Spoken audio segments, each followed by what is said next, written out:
अगर इसको मालूम हो जाए कि मैं क्या सोचता हूँ, ये फिर भी चली जाएगी। वक्त देखा है तुमने बेटा? शाम गुजर कर रात होने को आ रही। कहाँ हो तुम आखिर?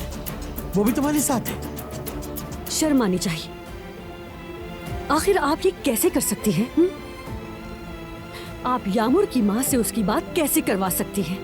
तुम अपनी अन्ना से गुजरे हुए कल को ठीक नहीं कर सकते बेटा, ये जान लो तुम। मुझे तुमसे कुछ बात करनी थी। हम लोग अभी तक यहाँ क्यों खड़े हैं? आज तलाक लेनी थी ना? अदालत का वक्त हो रहा है, देर हो जाएगी। होते होते बात यहाँ तक आ पहुँची है।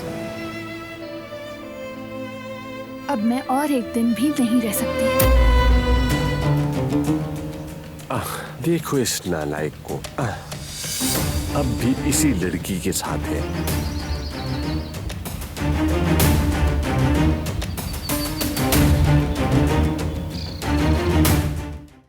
वो कहानियाँ अधूरी जो न हो सकेगी पूरी, उन्हें मैं भी क्यों सुनाऊं, उन्हें तुम भी क्यों सुनाओ।